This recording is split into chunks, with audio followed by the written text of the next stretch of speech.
datang dengan senang hatinya,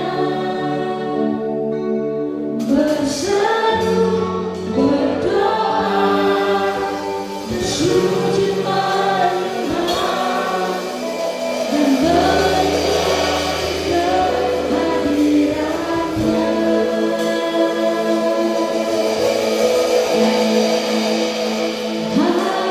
Hadiratmu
maka Dia yang akan menggenapi setiap firman dari setiap kita.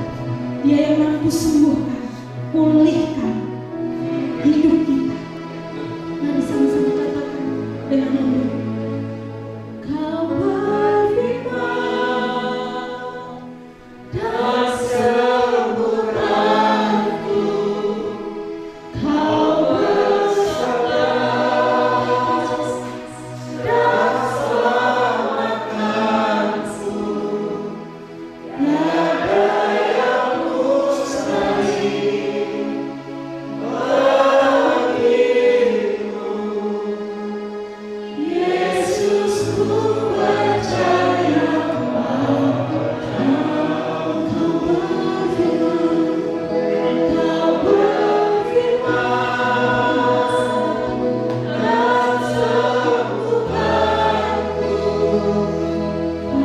bersabda dan selamatkanku. Tiada yang mustahil bagimu. Yesus, ku percaya Yesus, ku percaya Yesus, ku percaya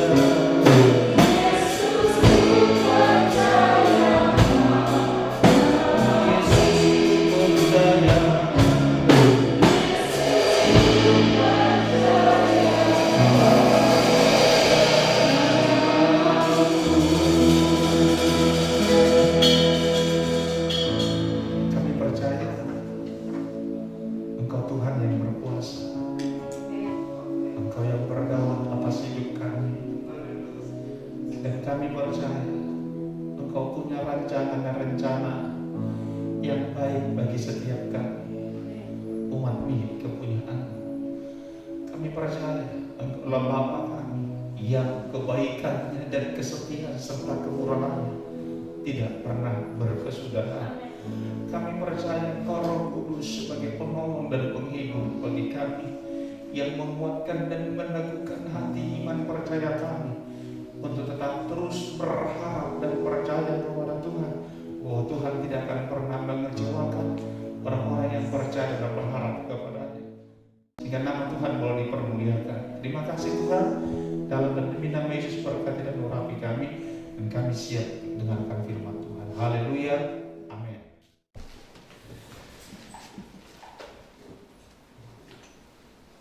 Kalau kita bicara tentang iman, itu artinya kita mempercayai bahwa Tuhan adalah Tuhan yang berdaulat atas hidup saudara dan saya, dan kita mempercayai bahwa Tuhan mampu dan sanggup untuk melakukan apa yang dijanjikannya kepada kita. Amin. Dan janji atau semua janji Tuhan yang Tuhan berikan kepada kita yang tertulis dalam Alkitab, itu adalah merupakan anugerah atau kasih karunia Tuhan yang Tuhan berikan kepada siapa? Kepada setiap kita orang yang percaya kepada Tuhan. Semua janji Tuhan itu adalah milik kita, milik semua orang yang percaya kepada Tuhan. Tapi sering kita bertanya, kalau memang itu adalah milik atau bagian kita, Pak, tapi saya jarang sekali melihat dan menikmati janji itu digenapi di dalam hidup saya. Saudara yang terkasih, kalau hal itu terjadi, itu bukan karena salahnya di pihak Tuhan. Saya mau katakan saudaraku, ketika Allah berjanji, Dia pasti akan menepati. Mengapa saudaraku? Karena janji itu adalah merupakan sebuah harga diri. Janji itu adalah integritasnya Tuhan. Sehingga saudaraku, ketika Dia berjanji, Dia pasti akan mengerjakannya, Dia pasti akan melakukannya, Dia pasti akan menikmatinya. Pertanyaannya saudara yang terkasih dalam Tuhan, apakah saudara beriman atau percaya kepada janji itu atau tidak? Itu yang menjadi pertanyaan besarnya. Apakah saudara mempercayai janji itu atau tidak? Tapi sebelumnya coba kita baca ayat firman Tuhan ini di dalam Kisah Para Rasul pasal 2 ayat yang ke-39. Kisah Para Rasul pasal yang kedua ayat yang ke-39, sama-sama kita baca 3-2 ya. Sebab bagi kamulah janji itu, dan bagi anak-anakmu, dan bagi orang yang masih jauh, yaitu sebanyak yang akan dipanggil oleh Tuhan Allah kita. Amin. Saudara kita terkasih bahwa seluruh janji Tuhan itu diperuntukkan, diberikan kepada saudara dan saya, dan kepada generasi-generasi selanjutnya sesuai dengan sebanyak yang akan dipanggil oleh Tuhan. Saya mau bilang begini, artinya begini. Kalau hari ini saudara bisa percaya Yesus adalah Tuhan, itu bukan pilihan saudara, itu bukan karena kehendak kita, tapi sekali lagi karena memang saudara sudah dipilih dan ditetapkan oleh Allah menjadi milik kepunyaannya yang berhak untuk menerima semua janji-janji Tuhan. Ada amin? Saudara kita terkasih di dalam Tuhan. Satu ayat lagi di dalam Roma pasal 8 ayat yang ke-17. Roma 8 ayat yang ke-17, pasal 8 ayat yang ke-17. Dan jika kita adalah anak, maka kita juga sama-sama 2-3 ya, adalah ahli waris. Maksudnya orang-orang yang berhak menerima janji-janji Allah, yang akan menerimanya bersama-sama dengan Kristus. Yaitu apa saudaraku? Jika kita menderita bersama-sama dengan Dia, supaya kita juga dipermuliakan bersama-sama dengan Dia. Yang paling gak enak dari ayat ini apa? Menderita bersama. Iya Pak ya. Waduh Pak, berarti harus menderita dulu baru nikmatinya. Iya itu Pak. Kan Tuhan sudah nanggung semua penderitaan kita di kayu salib, tapi mengapa kita perlu harus menderita lagi? Saudara kita terkasih, kita seringkali berpikir penderitaan di tempat ini seperti apa yang dipikirkan oleh dunia ini. Tapi penderitaan sama seperti Kristus itu tidak sama seperti yang mungkin yang ada dalam pikiran saudara ataupun apa yang ada di dalam dunia. Artinya begini, saudara harus bayar harga dulu untuk mendapatkannya. Saudara harus berbuat sesuatu dulu, baru saudara mendapatkan perhatian Tuhan. Kan begitu toh pemikiran kita. Saudara yang terkasih, pengertian kata menderita di sini bukan seperti apa yang kita pikirkan, bukan apa yang seperti dipikirkan oleh dunia ini. Penderitaan di sini artinya adalah saudara yang terkasih, di mana Kristus Yesus, perhatikan ini, di mana ketika Kristus Yesus harus taat sampai mati di kayu salib. Ada nih? Dalam Filipi pasal yang ketiga, biarlah kita menaruh pikiran dan perasaan seperti yang terdapat di dalam Kristus Yesus. Dalam hal apa saudaraku?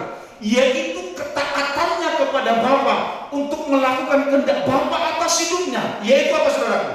Dia harus mati di kayu salib. Saudara yang terkasih dalam Tuhan, Yesus punya keinginan enggak? Yesus masih punya kehendak enggak? Yesus bisa menolak enggak? Yesus boleh berkata tidak atau tidak mempercayai Bapaknya enggak? Bapaknya bilang gini, kamu harus mati di kayu salib. Saudara, tujuannya apa? Tujuannya bukan sekedar buat kebaikan Tuhan, tetapi tujuannya adalah untuk menyelamatkan saudara dan saya, supaya apa yang sudah dijanjikan Tuhan beribu tahun sebelumnya saudara yang terkasih itu tergenapi. Jadi kata penderitaan di sini ya saudara yang terkasih, di mana setiap saudara dan saya sebenarnya saudaraku, kita bisa mempunyai pilihan untuk tidak mempercayai Tuhan. Karena apa yang kita lihat dan kita rasakan seringkali saudara yang terkasih itu membuat saudara dan saya tidak berani untuk mempercayai Tuhan. Itu yang dimaksud dengan penderitaan.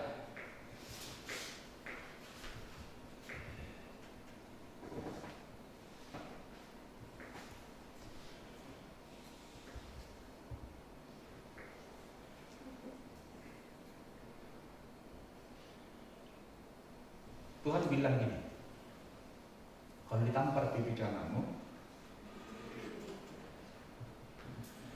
perasaan kita, mata kita mau bilang apa? Hah? Lawan, balas, bener gak? Ya baik. Ya. Gak usah jauh-jauh, kadang-kadang sama pasangan sendiri pun juga kadang begitu. Oh enggak, puji Tuhan.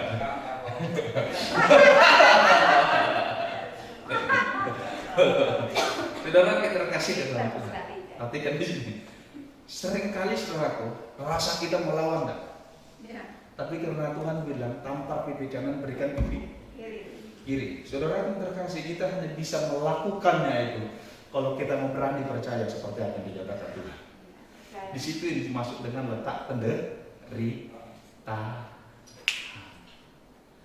Jadi bukan berderita saudaraku, saudara harus berbuat sesuatu untuk mendapatkan perhatian Tuhan, mengemis belas kasihan Tuhan, supaya Tuhan memberkati saudara. Saudara tidak, kata menderita di situ saudara berani untuk percaya kepada Tuhan, walaupun mungkin fakta, rasa dan yang kita lihat tidak seperti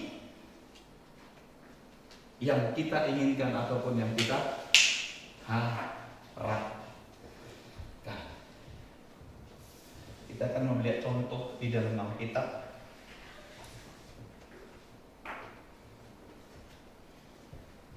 Di dalam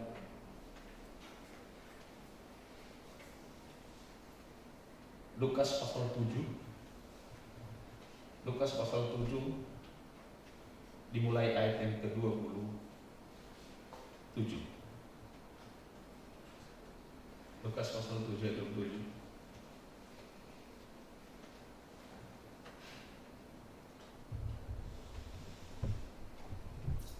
Ayat 28.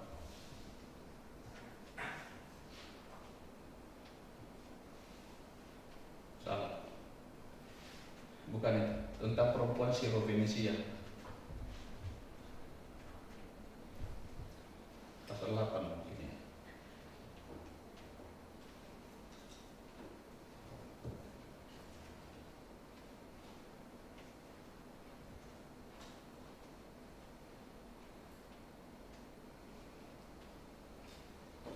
Markus pasal 7, minta maaf. Markus pasal 7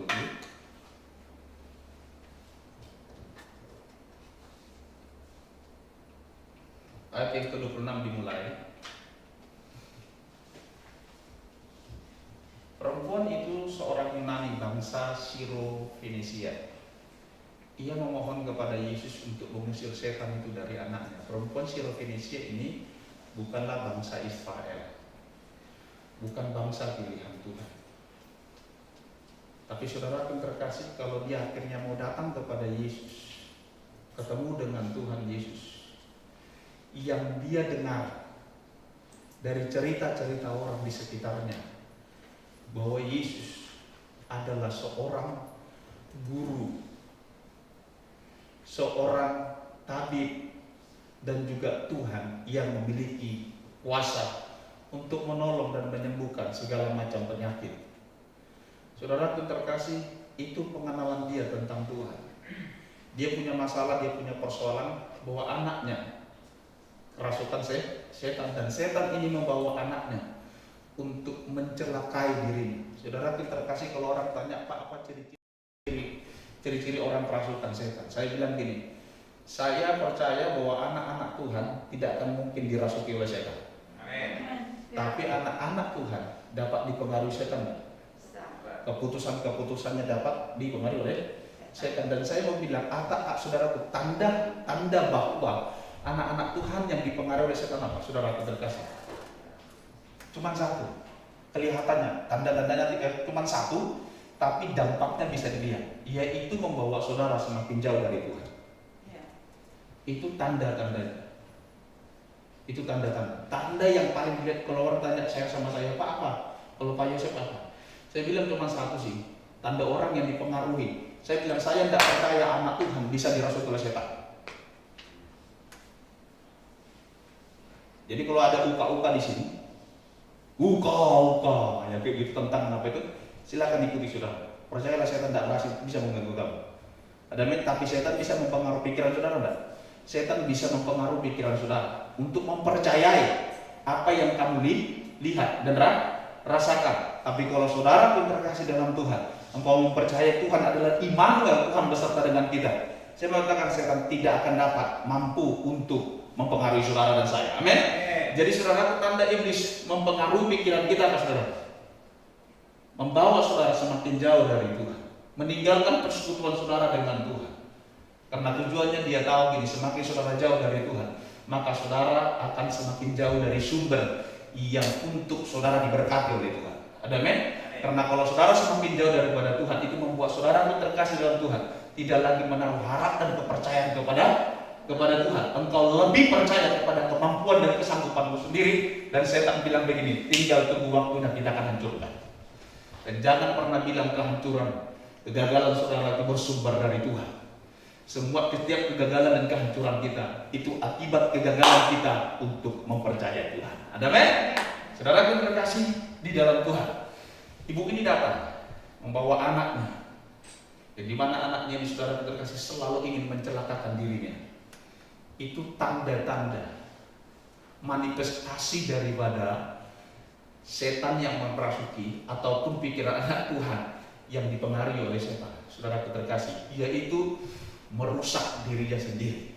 Karena kalau kita semakin jauh dari Tuhan, saudara dan saya tanpa saudara sadari, sebenarnya kita sedang menghancurkan dan merusak diri kita sendiri untuk tidak mengalami dan nikmati janji-janji Tuhan dalam hidup kita. Saudara yang terkasih, dia datang kepada Yesus,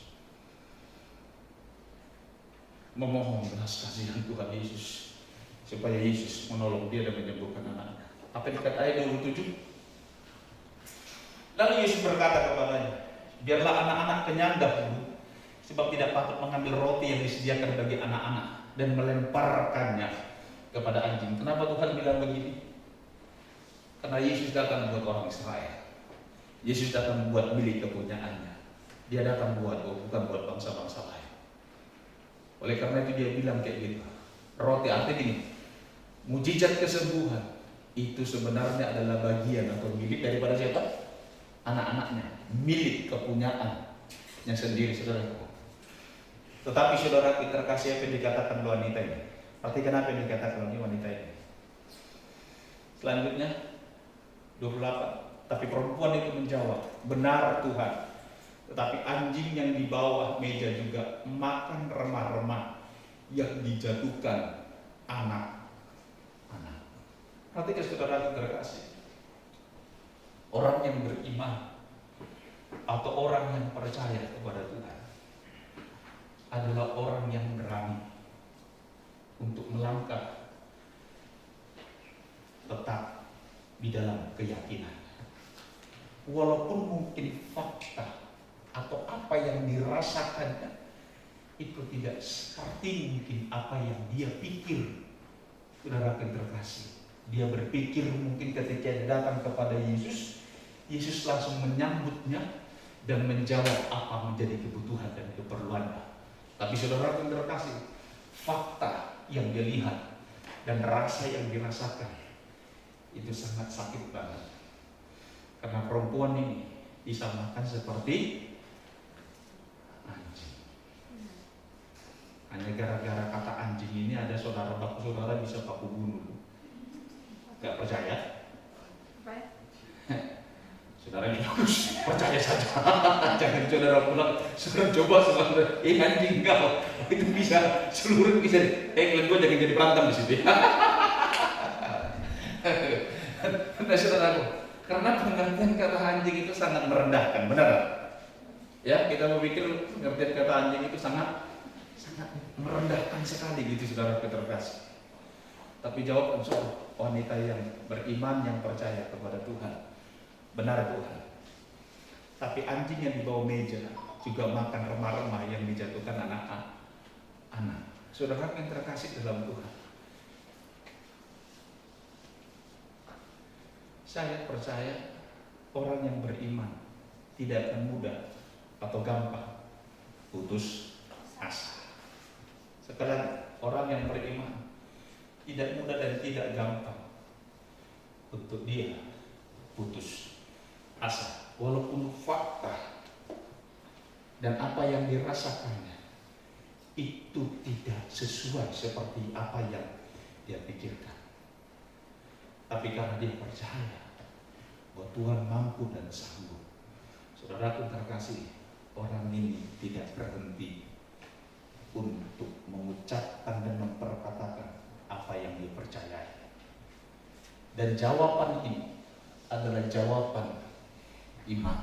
Saudara tim terkasih di dalam Tuhan, menderita bersama Yesus tadi, jangan saudara berpikir seperti apa yang selama ini saudara pikirkan ataupun dunia pikirkan.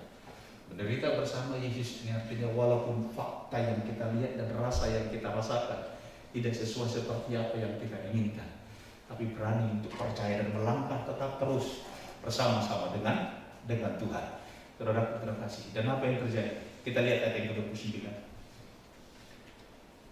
Maka kata Yesus kepada perempuan itu, karena kata-katamu itu. Karena apa? Karena kata-katamu. Karena kata-kata saudara itu mencerminkan iman saudara.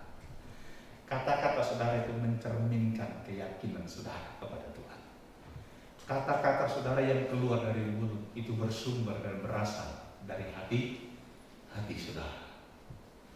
Dan Tuhan memperhitungkan setiap kata-kata atau perkataan yang saudara ucapkan. Dan pada saya setiap perkataan kita haruslah perkataan yang berangkat dan berasal dari hati yang mempercayai Tuhan, walaupun fakta dan yang kita rasakan tidak seperti yang kau inginkan.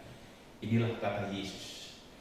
Maka kata Yesus kepada perempuan itu, karena kata-katamu itu, pergilah sekarang, sebab setan itu sudah keluar dari anakmu. Setannya keluar gara-gara apa? Setannya keluar gara-gara apa? Siapa yang membuat setan keluar? Yang membuat setannya keluarlah karena imannya si ibu ini kepada Yesus. Adakah Yesus datang menghardik itu setan? Setan, keluar kau dari anak itu. Ada? Jangan aku tunjuk lain di belakang. Yang satu kau setan, dan satu lagi mau setan.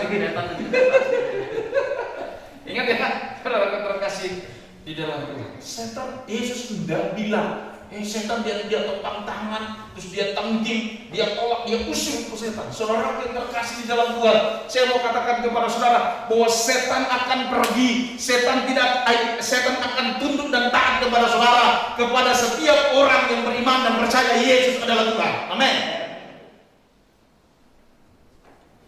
Setan akan takut terhadap orang-orang yang tidak hidup hanya oleh karena fakta yang dia lihat dan dia rasa. Setan akan takut atau pergi kepada orang-orang yang hidup di dalam kebenaran.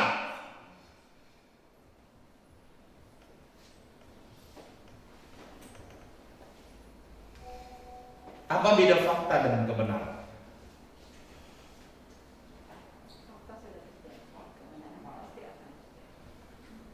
Apa beda fakta dengan kebenaran? Pak Malau bisa nggak? Fakta realita, kebenaran. Henry?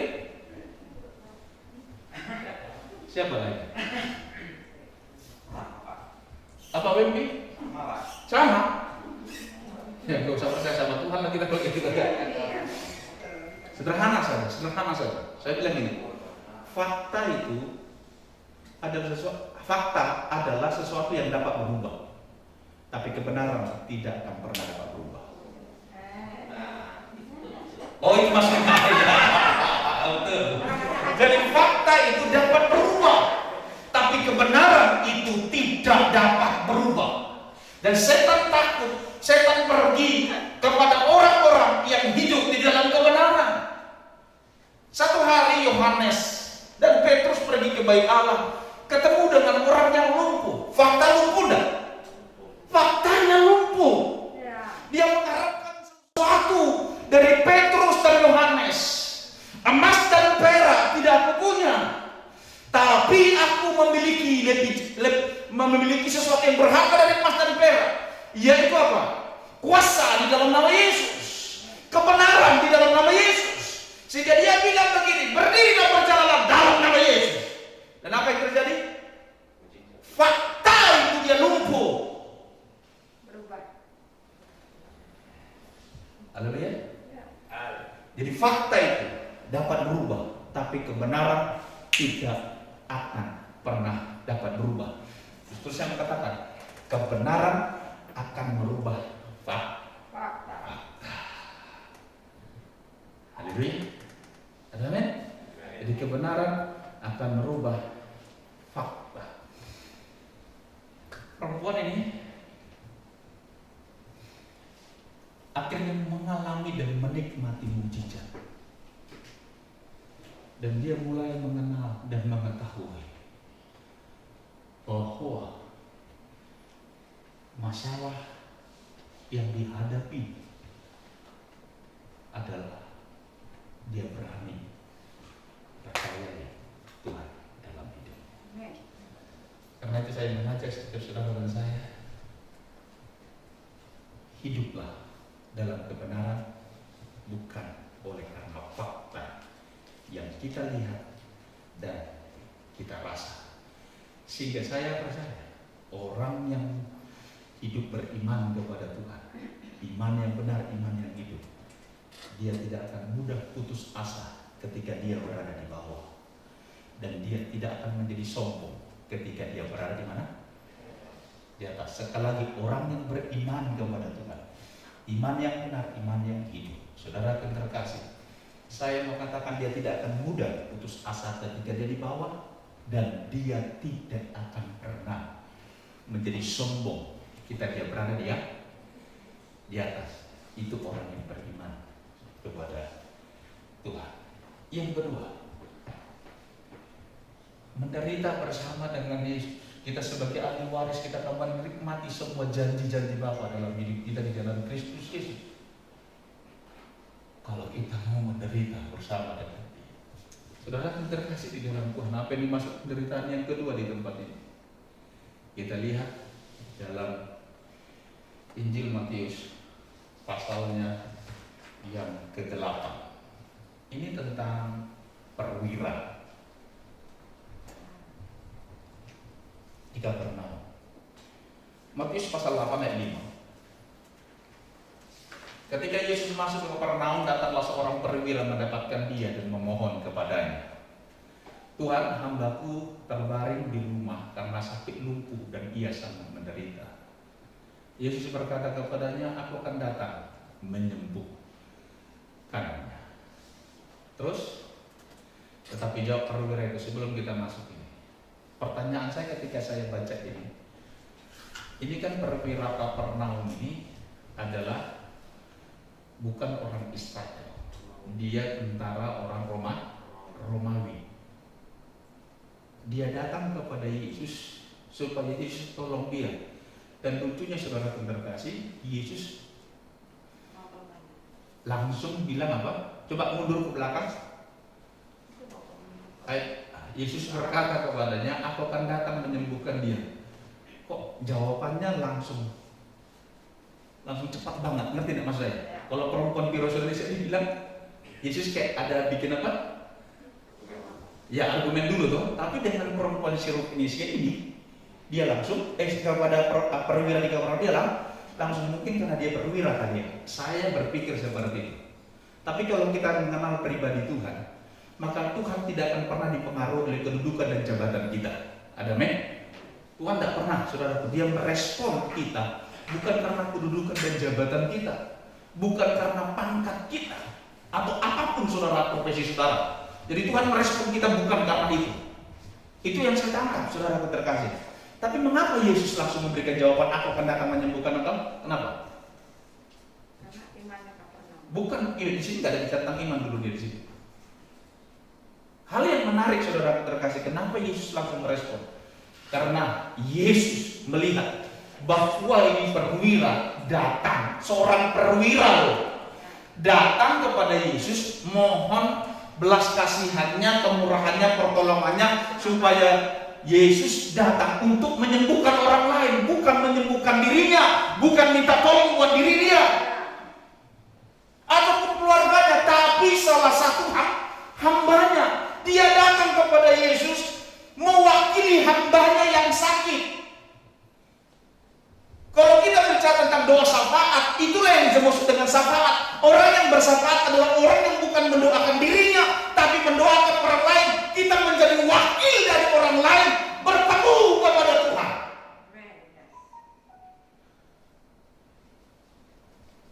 Itu yang dimaksud dengan syafaat.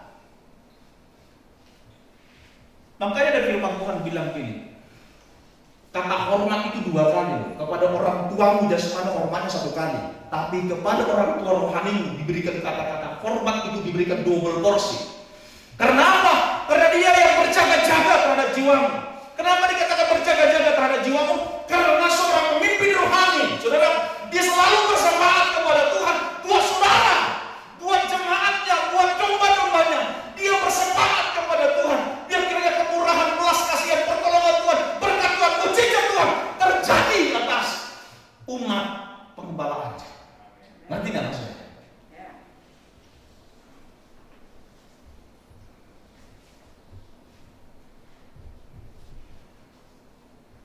Ketika dia datang bukan mewakili keluarganya dan mewakili dirinya, dia datang mewakili hambanya.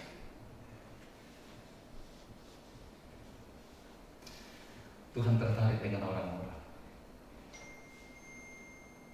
yang penuh belas kasihan atau belas kasihan atau peduli kepada orang-orang lain dan mau mewakili dirinya, mewakili orang itu menghadap Tuhan.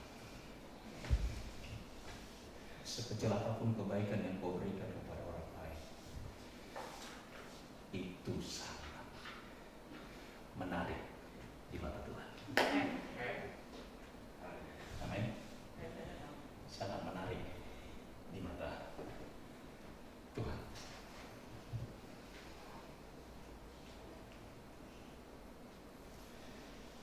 Selanjutnya, tetapi jawab perwira itu kepadanya, Tuhan, aku tidak layak menerima Tuhan di dalam rumahku. Katakan saja sepatah kata, maka hambaku itu akan sembuh. Terus, sebab aku sendiri seorang bawahan dan di bawahku ada pula prajurit. Jika aku berkata kepada salah seorang prajurit itu, pergi, maka ia pergi. Dan kepada seorang lagi datang, maka ia datang. Ataupun kepada hambaku, kerjakanlah ini, maka ia mengerjakannya. Apa respon Tuhan Yesus? Perhatikan. Setelah Yesus mendengar hal itu, heranlah dia dan berkata kepada mereka yang mengikutinya, aku berkata kepadamu, sesungguhnya iman sebesar ini tidak pernah kujumpai pada seorang pun di antara orang Israel. Kenapa saudara terkasih? Kenapa? Karena perwira ini benar-benar menempatkan Yesus pada posisi yang sebenarnya, bahwa dia percaya Yesus adalah pemilik otoritas itu, sehingga setiap perkataan yang diucapkan orang yang memiliki otoritas di dalamnya mengandung kuasa. Ada amin? Di dalamnya mengandung kuasa, ada kekuatan, ada kekuasaan. Dari itu mewakili orang yang mengucapkannya. Sehingga perwira ini bilang, katakan saja sepatah kata, maka perkataanmu yang penuh kuasa itu akan mengerjakan apa yang kau katakan terhadap hamba. Dan benarlah firman Tuhan berkata bahwa setiap perkataan yang keluar dari mulut Tuhan itu tidak pernah kembali dengan sia-sia. Ada orang yang beriman kepada Tuhan adalah orang yang mempercayai Tuhan adalah Tuhan pemilik segala kuasa di surga maupun di bumi. Dan oleh karena dia berkuasa, pemilik segala otoritas, Tuhan di atas segala Tuhan, Raja di atas segala raja, maka setiap perkataannya di dalamnya ada kuasa dan kekuatan yang dapat merubah segala sesuatunya. Kok gak ada amin? Amin. Saudara yang terkasih di dalam Tuhan, kalau saudara mempercayai dia sebagai pemilik otoritas, segala otoritas, dan dalam perkataannya mengandung kuasa yang hebat dan dahsyat, pertanyaan Pertanyaan saya, saudara, kenapa kita nggak mau baca firman Tuhan?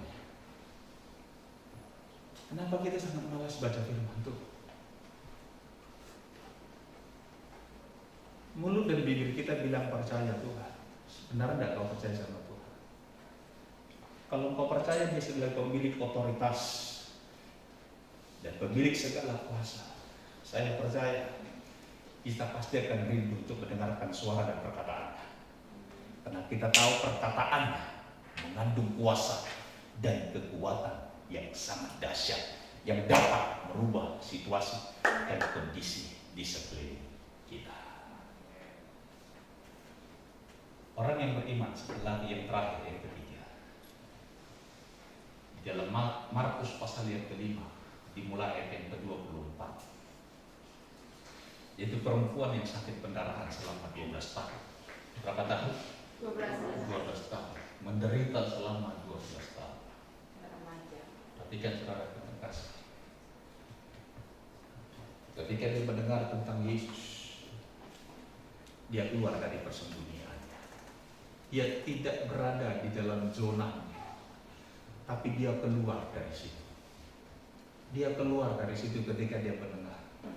Karena orang yang mengeluarkan kata dalam Injil, dalam Imamat pasal 15, setiap orang yang mengeluarkan lelehan dari tubuhnya, maka selama lelehan itu keluar, maka orang itu najis, baik laki-laki maupun perempuan.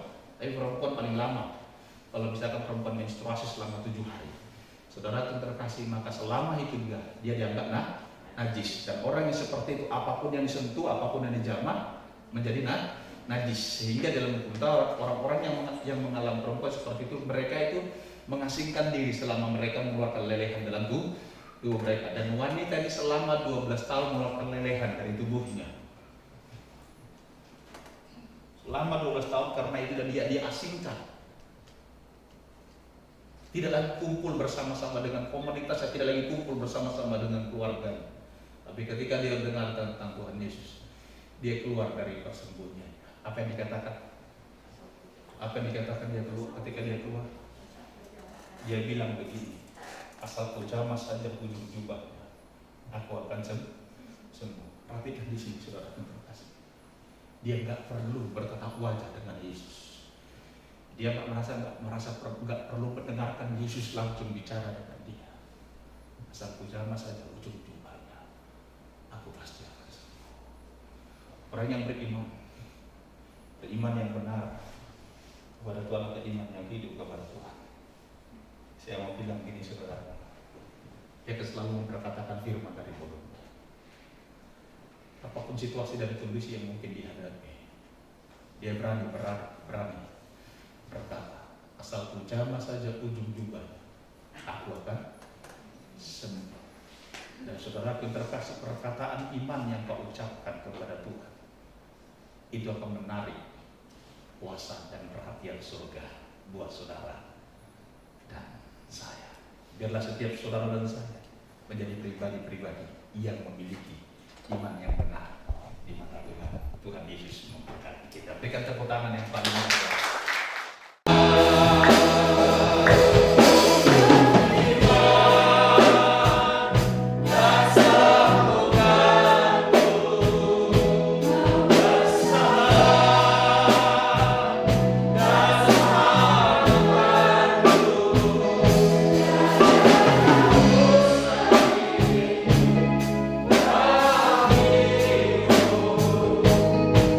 Yesus,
kebesaran, puja dan puji bagi Bapa di surga di dalam nama Yesus yang sudah hadir dan memberkati ibadah kami ini.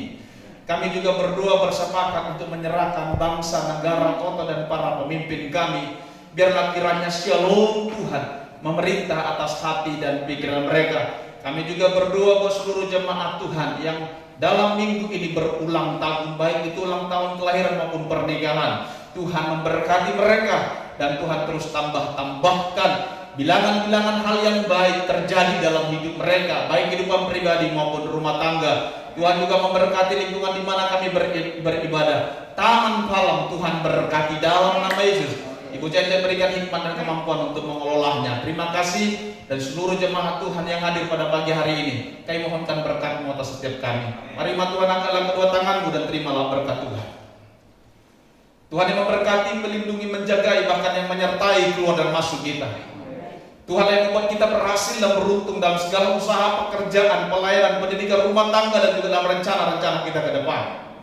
Tuhan yang menjauhkan dan melepaskan kita dari segala mara bahaya dan juga dari segala kedahsyatan malam. Damai sejahtera dan sukacita yang melampaui segala akal terus memerintah atas hati dan pikiran kita. Darah Yesus menutup bungkus dan melindungi kita serta para malaikat Tuhan berkemah di sekeliling kita, menjagai, mengawali, bahkan turut membantu dan melayani kita. Terimalah berkat ini di dalam nama Bapa, Putra dan Roh Kudus, yaitu di dalam nama Tuhan kita Yesus Kristus, yang percaya dan sudah diberkati oleh Tuhan. Bersama saya katakan